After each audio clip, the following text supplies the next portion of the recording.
The story begins with a wide shot of a somewhat large building that looks like it could be a residential complex. In the driveway, there's an old pickup truck parked haphazardly, giving the impression of a busy morning. The scene cuts to a closer look, where we see two workers unloading various supplies from the trailer of the truck. These supplies seem to be daily necessities, such as food, clothing, and toiletries. As the workers continue unloading, a floating system panel appears, congratulating someone on doing a good deed and mentioning that their merit points have been credited. Next, we see two other individuals standing in front of the gate, appearing to be in conversation. Upon closer inspection, we discover that the older man between them is the caretaker of this building, which is an orphanage.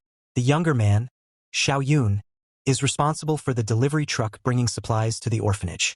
The old man, with a look of deep gratitude, thanks Xiaoyun for his help, stating that without his assistance, this orphanage would have been forced to close a long time ago. He expresses his heartfelt appreciation but admits that he doesn't know how to repay such kindness. Xiaoyun smiles and reassures him not to worry, saying he's just trying to do good deeds. We learn that the system panel was congratulating Xiaoyun, informing him that he has received 500 merit points. We also see that his current balance is 11,451,143 merit points. As the conversation continues, Xiaoyun explains that he's motivated by more than just kindness. He shares that his parents instilled in him the importance of helping others, and he feels a sense of duty to carry on their legacy.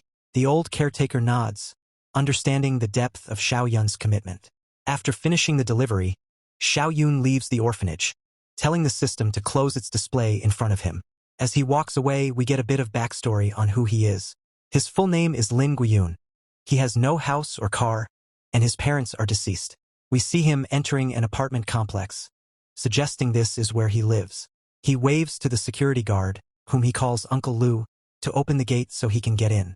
Uncle Lu sees him and lets him in. Once Xiaoyun enters, Uncle Lu asks him about his day, wondering if he did any good deeds again today. Xiaoyun, feeling a little embarrassed, tells Uncle Lu that he's doing it because it's his parents' last wish. As Xiaoyun heads to his apartment, we come to know that he's bound to a mysterious system called the merit system. Entering his dark and empty apartment, which gives off a depressing feeling, we delve deeper into his past. 2 years ago, Xiaoyun's parents passed the system on to him with a single message: to do as many good deeds as possible and gather merits. They then vanished without a trace. The scene shifts to a flashback of Xiaoyun's parents, showing them as kind-hearted individuals who dedicated their lives to helping others. We see moments of their generosity and the impact they had on their community. This backstory adds depth to Xiaoyun's motivation, highlighting the weight of the legacy he carries. Returning to the present, Xiaoyun's apartment is shown to be sparsely furnished, emphasizing his modest lifestyle. As he sits down on his couch, he contemplates the mysterious system that has governed his life for the past 2 years. He recalls the day he first received the system, the confusion and awe he felt, and how he gradually embraced his new purpose. We then see a red moon in the sky with someone chanting creepy lines. The buildings appear to be deteriorating, and some type of black smoke is exuding from them. The scene shifts back to Xiaoyun, who's sitting at a coffee table next to a window. He's drinking some water and starts thinking about everything he's been doing so far. It's been 2 years of doing good deeds, and now he's ranked first in the world in merit. We see he has over 11 million merits, but his available balance is 0. Slamming his drink on the table, Xiaoyun ponders if this is worth it and what the point of it all is.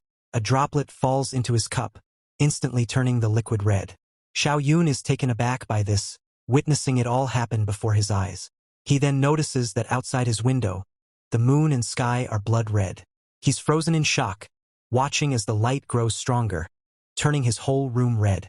His system panel pops up, congratulating him and saying he has obtained the original Sin game player qualification.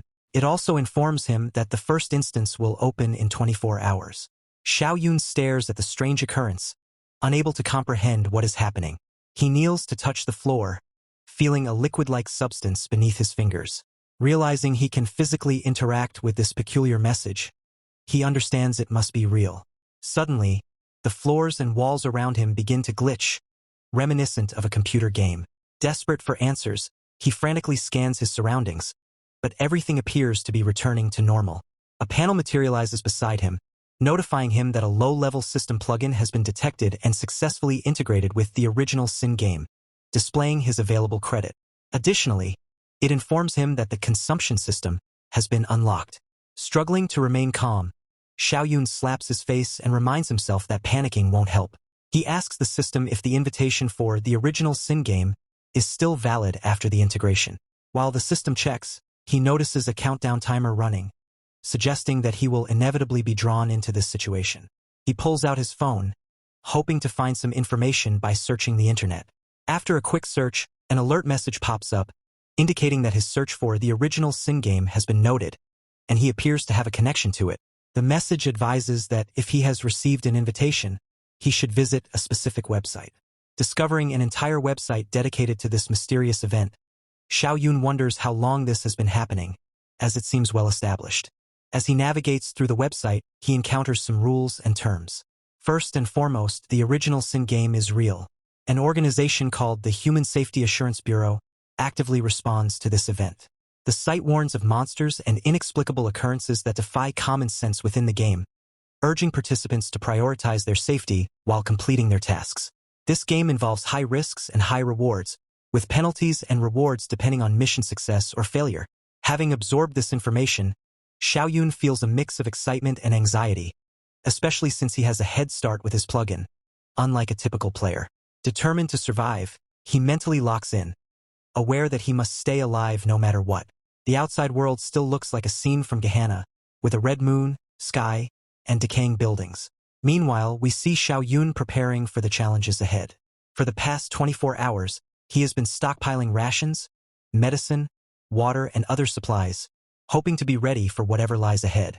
We see Xiaoyun dressed smartly in a tailored suit jacket, a crisp dress shirt, and matching trousers. He accessorizes with 2 earrings. As he finishes getting ready, he notices something unusual. Glancing downward, he sees himself being sucked into a vortex. A red panel appears, informing him that there are 15 minutes left and instructing him to enter the presentation area in advance. Abruptly, he is pulled into the vortex, screaming as he has not fully prepared himself mentally. He finds himself seated at a table and surveys the scene to understand his new surroundings. He notices he is not alone. There are 5 others with him. Suddenly, one of them slips and falls to the ground. Xiaoyun stands up and helps the elderly man to his feet. As Xiaoyun assists the old man, another participant at the table taps his fingers to gain everyone's attention. This individual looks around with a displeased expression and questions if everyone present is a newbie and has never participated in the game before. A girl wearing glasses responds, asking if the man isn't also a newbie and if everything she read online about the game is true. Continuing to tap his fingers, the man confirms that everything she read online is accurate. He then informs everyone that being a player in the original Sin game means participating in such games once a week. This revelation shocks everyone, as they had not anticipated a recurring event, especially weekly. Before panic sets in, the man slams his fingers into the table, piercing through it as if it were paper, and declares that this life and death game will continue weekly until they die. Xiaoyun evaluates the situation, suspecting that while the man might seem intimidating, he is likely boasting about his experience. Xiaoyun decides to adopt a humble approach, hoping to extract more information from this so-called veteran. Pretending to be an inexperienced newbie, he asks the man, referring to him as Big Bro, for any tips for newcomers like themselves. The man advises them not to meddle in others' affairs, to prioritize their own survival, and to discard all common sense, as ghosts, spirits, and demons will appear in the game. He emphasizes that the most crucial thing to remember is that special rules govern these games, and breaking any of them will result in a swifter death than encountering monsters. Our protagonist processes this information but concludes that he still doesn't fully understand what's going on. He tries to piece together the details, but it feels like a puzzle with missing pieces. The beauty next to him, with a curious glint in her eye, tells the uncle that she received a notification saying that the newbie shop has been unlocked. She turns to the uncle with a question, her voice carrying a mix of excitement and curiosity. "Do you know anything about it?" she asks. Everyone else quickly checks their devices and notices they also received the same notification. The uncle, however, isn't all that excited about it. He leans back, arms crossed, and explains with a hint of disdain. "You need achievement points to buy anything there. It's not that important to a bunch of newbies like you." His words cast a shadow of disappointment over the group. Some members of the group still decide to check out the shop, if only to satisfy their curiosity. They browse through the items, feeling a mix of frustration and intrigue as to why it was shown to them in the first place. The old man from earlier, with a spark of hope, asks the uncle if they could use real money to buy achievement points. The uncle laughs heartily at the old man's boldness, a sound that echoes through the room. He then tells them that achievement points can only be exchanged for artifacts imbued with spiritual energy. Unlike the others who are disheartened by this news, our protagonist seems visibly excited. The reason for his excitement is his secret weapon, a plugin called the Merit System. This plugin allows him to exchange merit points for achievement points at a favorable ratio of 1:10.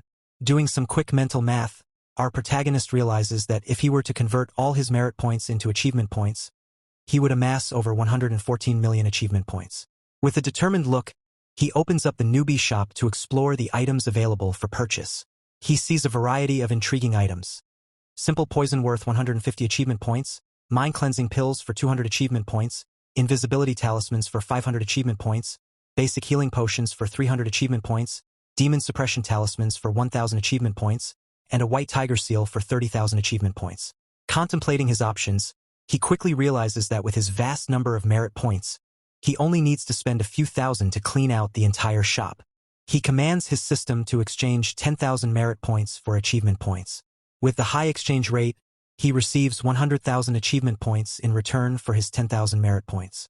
Wasting no time, he purchases all the items he deems valuable, each one appearing magically in his backpack. Just as he finishes his shopping spree, a creepy-looking gate materializes in the middle of the room, emanating eerie noises. It sounds like a haunting melody, a song that sends chills down the spine of anyone who hears it. The unsettling sound frightens two of the newbies, causing them to panic and look around nervously. The uncle, sensing the rising tension, slams his hand onto the table, commanding them to be quiet. "The game is about to start," he says with a stern voice. As the game begins, the scene shifts to a ghost bride waiting in her bridal chambers, singing the same creepy song from earlier. Her voice is hauntingly beautiful, yet deeply unsettling. A red panel pops up in front of everyone, displaying the task for the game. The task is labeled Ghost Weddings. The completion condition is simple yet terrifying. Survive until the end of the ghost wedding up the mountain. Suddenly, a swarm of ghosts appears out of nowhere, turning the atmosphere festive and eerie at the same time.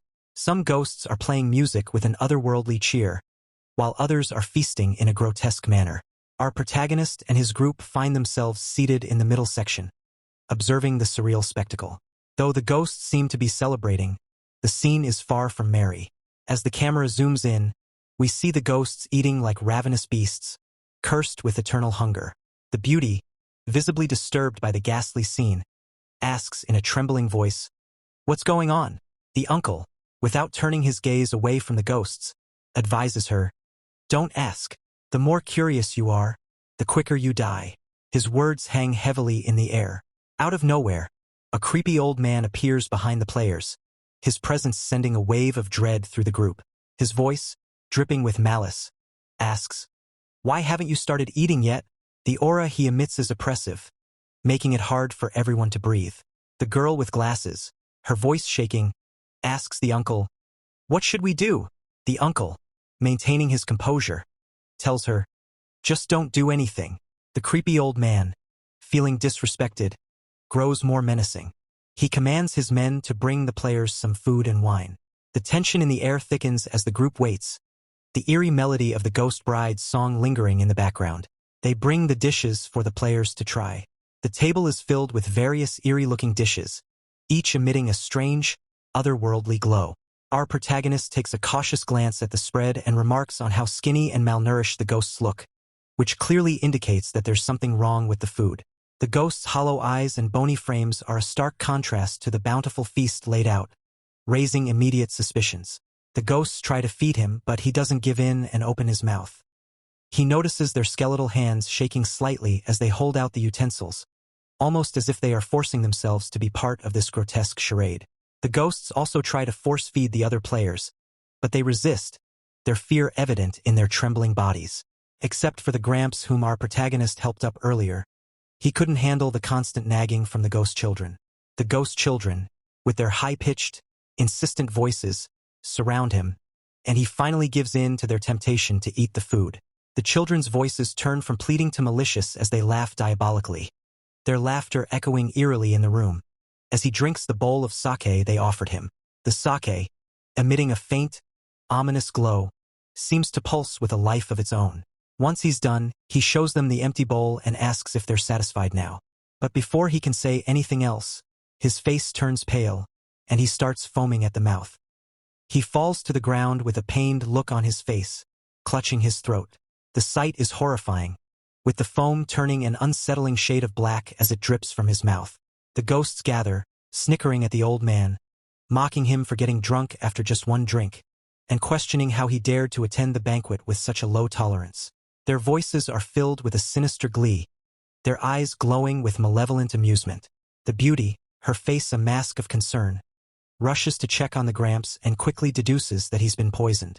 She examines the bowl, noticing a faint residue at the bottom that glows eerily under the light. Seeing this, our protagonist confirms that the food is indeed poisoned and not edible for humans. He's then notified by his merit system, which gives him a mission, to save the Gramps. If he succeeds, he will gain more merit points. Realizing he got a special mission, he looks around at the other players to see if they also received a special mission, but it doesn't appear so as they seem busy being scared out of their wits by the ghosts. The girl in glasses, with tears dripping from her eyes, asks the uncle what they should do. She clutches at his sleeve, her voice quivering with desperation. Seeing the Gramps' condition, she asks the uncle if he can help him. Frustrated, the uncle pushes her away, his face contorted with a mix of fear and irritation, claiming that he already told everyone not to do anything, so the Gramps brought this on himself. He also says that saving the Gramps might put the others in danger, so she should ask someone else to do it. His voice is cold, devoid of empathy, as he tries to distance himself from the situation.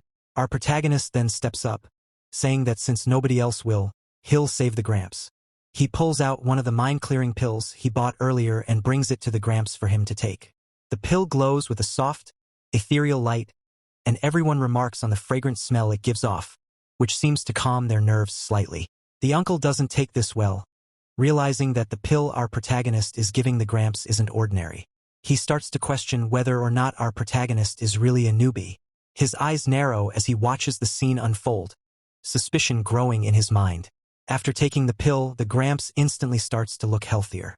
The color returns to his face, and the foaming at his mouth stops. The girl in glasses is shocked by this sight, seeing how the Gramps was healed instantly. Xiao Yun asks the Gramps if he's okay. The Gramps, still a bit shaky but visibly better, thanks Xiao Yun, saying that without him he would have been a goner. His voice is filled with gratitude, and his eyes shine with newfound respect for Xiao Yun. The system congratulates our protagonist for completing the mission of saving the Gramps, rewarding him with 7,777 merit points. Our protagonist is satisfied with this, as he has a stable supply of merit points he can earn and use in exchange for achievement points.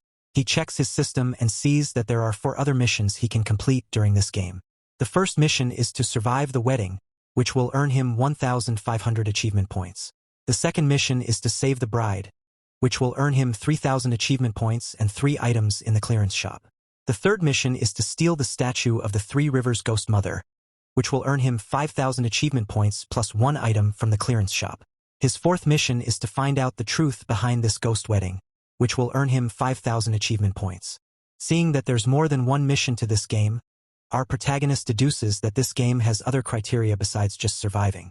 He begins weighing his options, realizing that while completing the basic missions is easier, they earn fewer achievement points, whereas doing the hidden missions can yield greater rewards but come with greater difficulty. He thinks about his choices, and even though he doesn't lack points, it wouldn't hurt to get more items from the completion shop, which might greatly enhance his strength. He concludes that the missions are worth attempting, as the benefits might be substantial. The beauty notices that they're completely alone. All the villagers from before seem to have disappeared. When she points this out, everyone else realizes it's true. A chill runs down their spines as they wonder where the villagers could have gone. Our protagonist suggests that the villagers might have left while everyone was focused on the Gramps. He bends down to pick up a plate and analyzes it, stating that at the moment, they don't know what these ghost villagers may want from them. One of the newbies, frustrated by all this, starts stomping around, stating that whatever these ghosts want from them, it's definitely not something good. He starts kicking things around, knocking down chairs and tables. The uncle warns him to stop vandalizing the place, as it could lead to unwanted circumstances. The hothead newbie doesn't care and only wants to get out of there. He tries to see if he can climb over the gate. He's then stopped by the uncle, who places his hands on the hothead newbie's shoulder with a darkened look on his face. He shoves the newbie away, telling him not to do anything. He threatens the hothead newbie, saying if he doesn't want to listen, he could just die right now. The hothead newbie retorts, asking how they know that staying there and doing nothing will really keep them safe. The uncle states that since they have no leads, their best option is to stay put, as outside could be riddled with traps. Our protagonist disagrees, saying that they do have an ally who might be able to give them the information they need. This catches everyone's attention as they wonder who might be this mysterious ally. He then points towards where the ghost bride is residing, stating that since it's a ghost wedding, the bride must definitely be a victim and will surely help them. The uncle is suspicious and counters, asking what if the bride is also a ghost and this all turns out to be a trap. He reminds them that ghosts are not to be trusted and that this could be a ploy to lure them into a more dangerous situation. He tells them that if they want, they can try their luck, but he's staying put. His tone is resolute, his eyes filled with a mixture of fear and skepticism. The hothead gets up, dusting himself off, saying that he'll go with the protagonist, whom he calls his brother.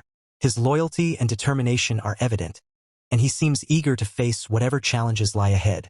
The beauty, seeing how confident the protagonist is, suspects that he might have some other information they don't know about in this game. She watches him closely, trying to decipher his calm demeanor and steady gaze. The Gramps also requests to participate, his voice trembling slightly with both fear and determination, but is turned down by our protagonist, who tells him that it's best he rest after the previous incident. The Gramps reluctantly agrees, nodding in understanding, but his eyes reflect a hint of disappointment. The girl in glasses looks between the two groups but ultimately decides to follow the uncle. She seems torn, her eyes filled with uncertainty, but she ultimately chooses the perceived safety of the larger group. Our protagonist, being bold, taps the uncle on his shoulder, telling him to take care of things while they go explore. If anything happens, they should just scream for help, and they will come find them. The uncle feels a little insulted that a newbie like our protagonist dares to act so boldly, but before he can retort, our protagonist and his group are already on their way to explore more about this mysterious game. They head off with determined faces towards the bridal chambers. Xiao Yun opens the door with the other two behind him. The door creaks ominously as it swings open, revealing a dimly lit room. Inside, they see 6 papier-mâché figures dressed in red Old Dynasty attire, lined up to make a path towards the bride sitting on the bed with a red veil covering her face. The figures seem almost lifelike, their painted faces frozen in eerie expressions. The hothead is creeped out by the scene and says they have bad luck since they're all papier-mâché.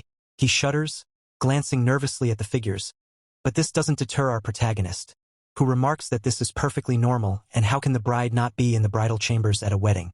He holds onto one of the talismans he bought from the newbie shop and approaches the bride. The talisman glows faintly, providing a small sense of security. He claims that they're just bystanders who got caught up in this ghost marriage, and if she's willing, they could work together to break out. His voice is calm and steady, filled with a sense of purpose. She doesn't answer, so Xiao Yun decides to remove her veil, revealing that she is, in fact, a papier-mâché doll just like the 6 figures.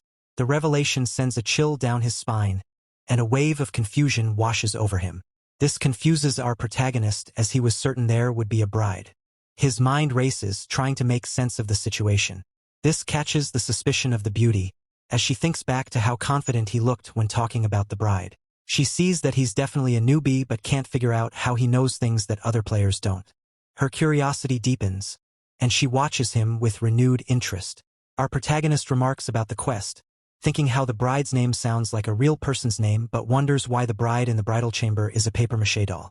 He ponders where she might be, his thoughts swirling with possibilities.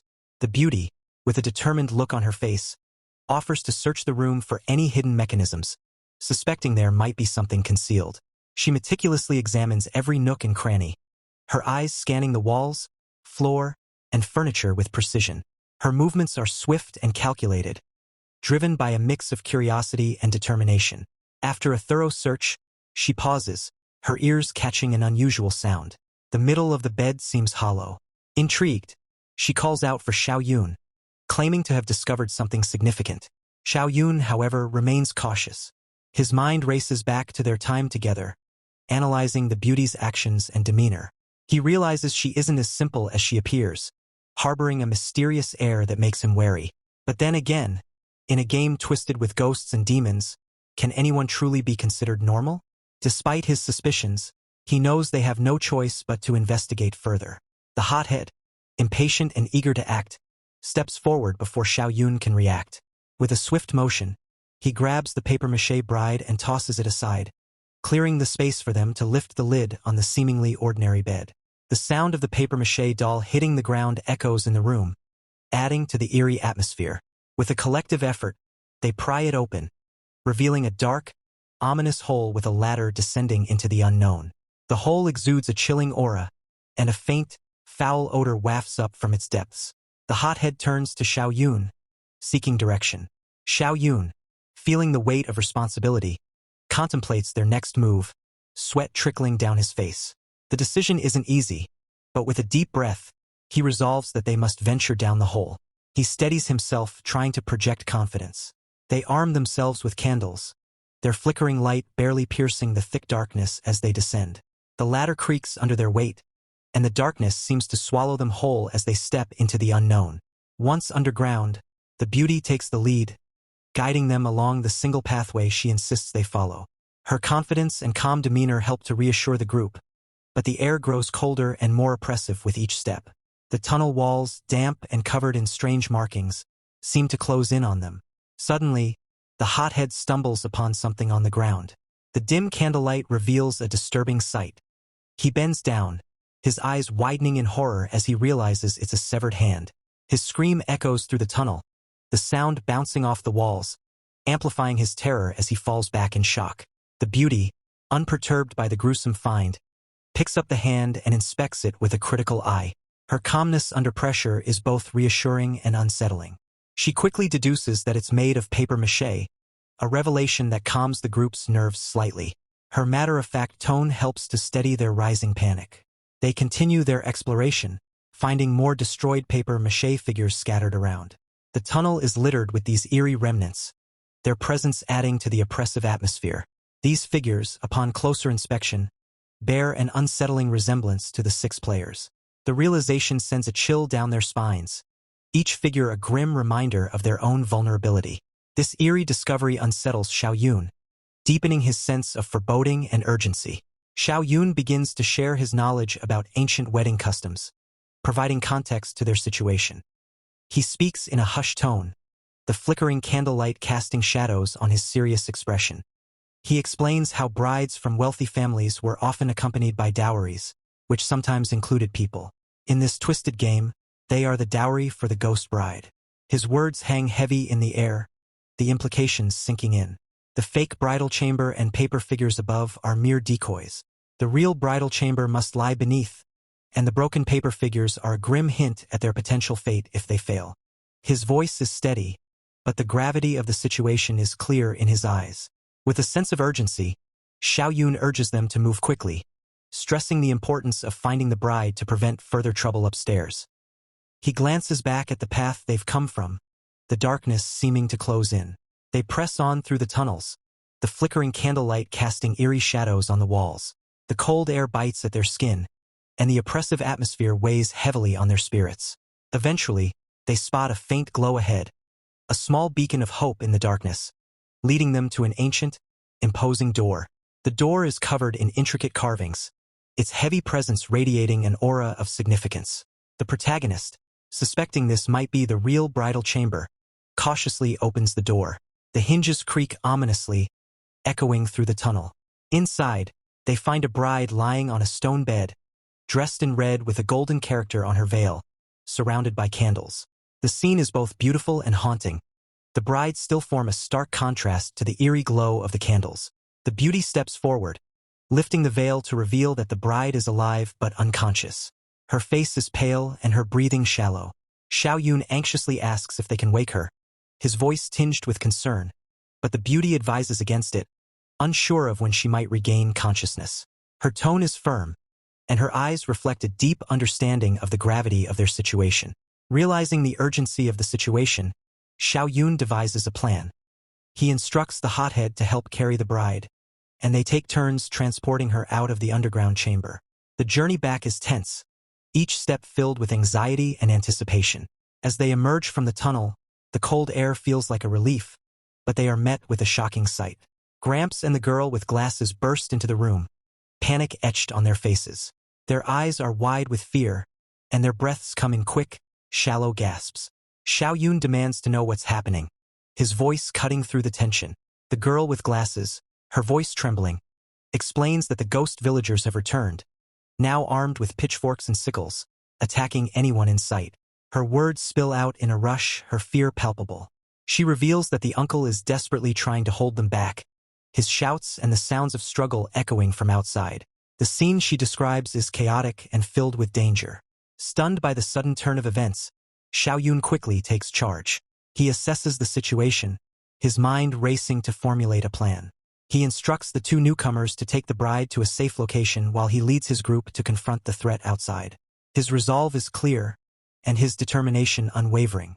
The weight of responsibility rests heavily on his shoulders, but he is determined to see them through this dreadful ghost game. The flickering candlelight casts long shadows on the walls as they prepare to face whatever horrors await them outside. The final confrontation looms ahead, and they brace themselves for the challenges to come, their hearts steeled for the fight for survival.